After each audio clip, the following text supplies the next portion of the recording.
Hello students, welcome to my channel Online Biology Tutorials. In this video, we will discuss the questions of chapter number 5, Principle of Inheritance and Variation from Exemplar. So let's go ahead and see what has been asked in the first question.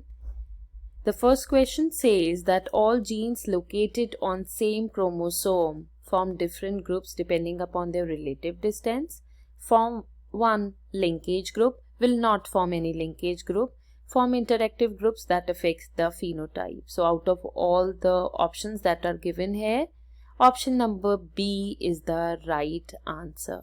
So remember, because human beings, they have 2n is equals to 46, means we have 23 pairs of chromosomes, right? So if you ask about haploid number of chromosomes, we have 23. So number of haploid chromosomes are equal to linkage group. So by the way, if you'll get a question on linkage groups, then please don't get confused. It is as simple that the number of haploid chromosomes are equal to the number of linkage groups. Question number 2 is given a condition of karyotype in which 2n plus minus 1 means it could be increase of one chromosome or decrease of one chromosome. Plus minus means both the conditions may happen from the diploidy level. 2n means diploid. So diploid condition is 46 in the human beings. If you decrease minus 1, it will become 45. If you will increase 1, it will become 47. And if you will add on plus 2 here in the second case, so it will be written as 46 plus 2 is equals to 48, or it could be 46 minus 2 is equals to 44. So they are just asking which of these terms will be included for such karyotype. It is absolutely aneuploidy, and they have mentioned for it in the book also.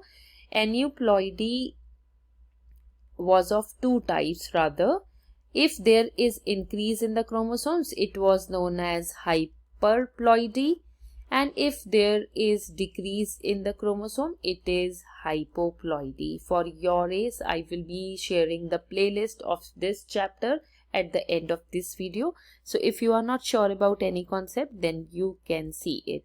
Hyperploidy means it could be trisomy or it could be tetrasomy, and hypoploidy means the chromosome number will be less. So if they are less, it could be monosomy or it could be nullisomy. So theory should be learned before solving any more MCQs, right?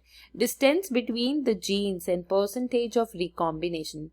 When they are asking about percentage of recombination, please don't get confused, means they are talking about crossing over, and crossing over is also known as recombination, and products of recombination are known as recombinants. So there is a direct relationship between the distance and the crossing over.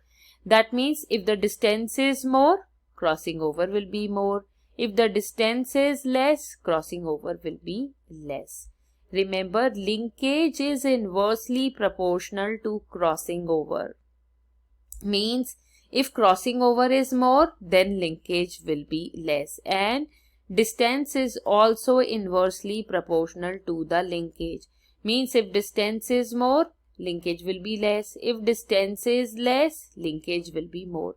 So whatever concepts I have talked about in this question, if you are not thorough, you can replay and then move ahead to the next question. Question number 4 is saying if a genetic disease is transferred from phenotypic normal, means in look that is the normal, but otherwise the female is a carrier one, to the male progeny. We will not look in for each options because the trick given here is absolutely applying on option number D, because sex-linked recessive characters, they follow crisscross inheritance, and crisscross inheritance means that the traits will be passed on from the mother to the son. That's why we have picked up option D as the right answer. Question number 5 is saying that in sickle cell anemia, glutamic acid is replaced by valine. It is true. Which one of the following triplets will be coding for valine? So students, for such type of questions, an idea for the gene genetic code should definitely be there. Okay, so it is given in the genetic code table that GUG codes for valine, so that's why we have picked up option D as the right answer. Person with genotype IA-IB, that means the blood group is AB, would show the blood group as AB. This is because of, we have read in the theory that if the genotype is IA-IB, in this case A allele will also express and B will also express. So when both the alleles are expressed equally, then this is the case of codominance, means both the alleles are expressing. But if only the dominant one gets expressed, it is law of dominance. When mixed expression of dominant allele and recessive allele is seen, then it is incomplete dominance. Okay, so here as per the blood group AB, this is the genotype, so codominance is applied to the blood group AB. Next question is saying in question number 7, ZZZW type of sex determination is seen in. So it is very much seen in the birds, and because peacock comes in the category of birds, that is why to question number 7, option D will be the right answer, in which females are homogametic, means this ZZ will be shown by the female and this ZW will be shown by the male. This is also important to know that ZZ is shown by female and ZW is shown by male. Next question, a cross between two tall plants resulted in offspring having only few dwarf plants, right? So they are asking that what would be the genotype of the parents. Remember, this will not be the right answer, because in this type of cross, the F1 generation would either be capital T or capital T small t, but their phenotype will be tall only, so 100% tall individuals will be achieved. If you look in for this, let's make the Punnett square quickly.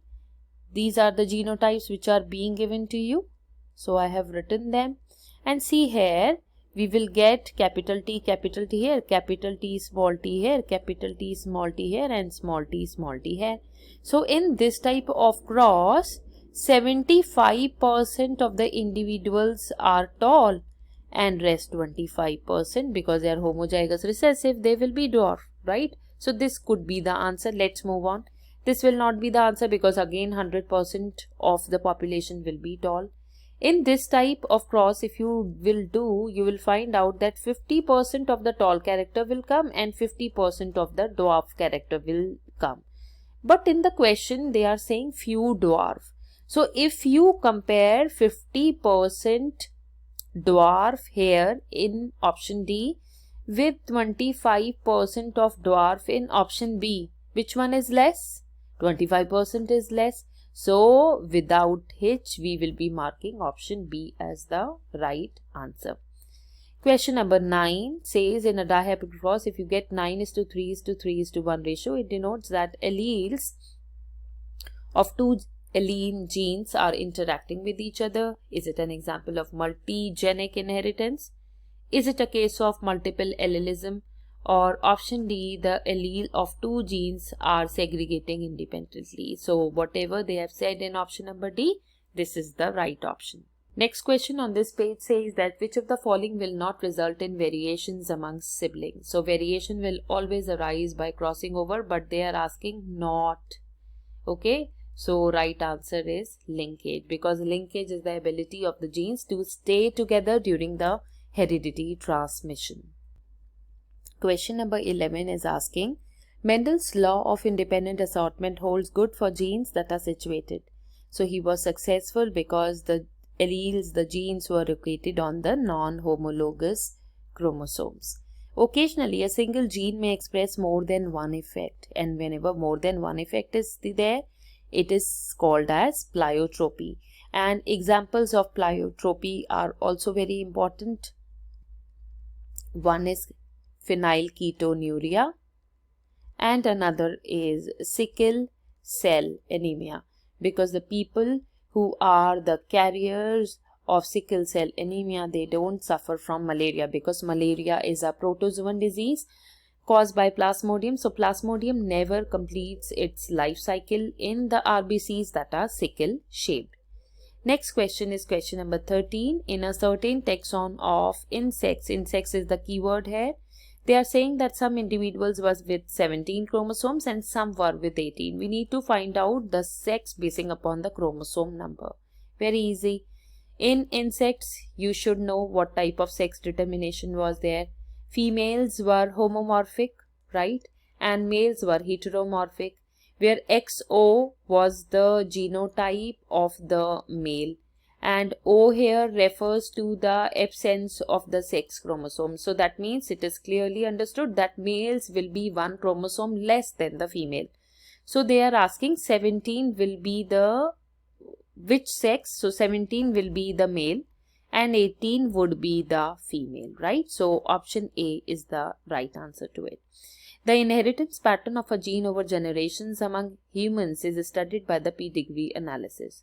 Character studies in a pedigree analysis, they are equal to quantitative trait, Mendelian trait, polygenic trait, maternal trait. So as per the pedigree, whatever we study, it is based on the Mendelian trait. This is the right answer. Question number 15 is saying it is said that Mendel proposed that the factor controlling any character is discrete and independent. This proposition was based on the dihybrid cross, right? So whatever we did in the dihybrid cross, it is correctly explained in option number B. Observations that the offspring of a cross made between the plants having two contrasting characters show only one character without any blending, and that's what's seen in the dihybrid cross. Thus, option number B is the right answer to question number 15. Question number 16 is saying that if two genes are linked in a dihybrid cross involving these two genes, if F1 heterozygote is crossed with the homozygous recessive, they are talking about two genes, that means they are talking about dihybrid cross. F1 heterozygote means they are talking about such type of condition. If this is crossed by homozygous recessive, means they are talking about this condition here. So what would be the ratio of offspring in the next generation, they are asking. So quickly we need to make the Punnett square. Gametes in this case will be A, B, capital A, small b, small a, capital B, small a, small b. And in this case, gamete will only be one because this is homozygous in nature, right? So we will be writing AB here and we will be finishing it here only. The space is less.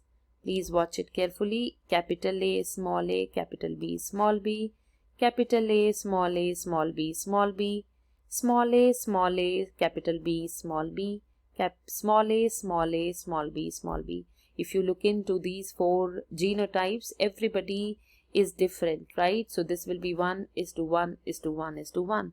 So we have got the ratio of 1:1:1:1:1, and that means option A is the right answer.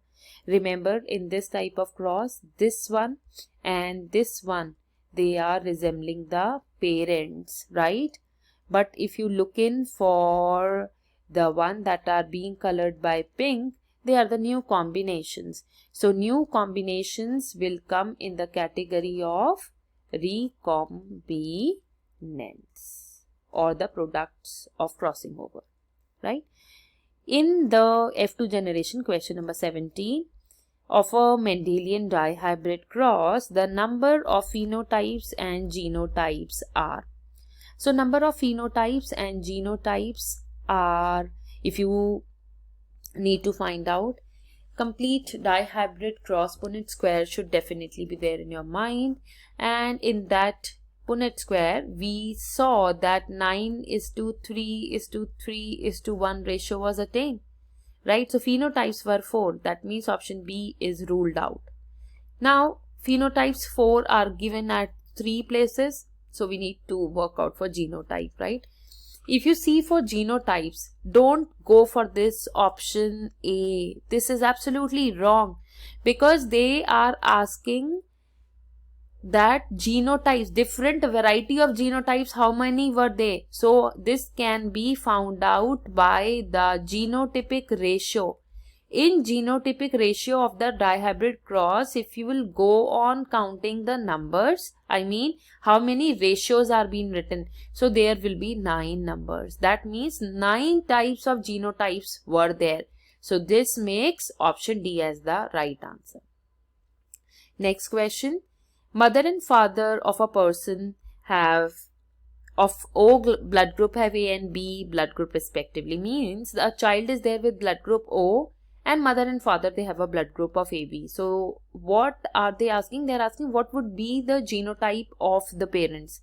So if the mother is A blood group and the father is B blood group, they can produce O blood group only in the case if they are heterozygous, because in the case of homozygous, let's write here, if the mother is homozygous like this and father is homozygous for B blood group, in this case what will happen? Only the offsprings with AB blood group will be born, but as the child is O, this can only be possible if the female will be heterozygous and so as father, right? So in this case we have found out that mother and father, they both are heterozygous. Option C is the right answer. Students, with this I have come to an end of chapter 5 questions also. I hope you have liked my video. Please do not forget to share and subscribe to my channel. Thank you and wishing you good luck for your exams.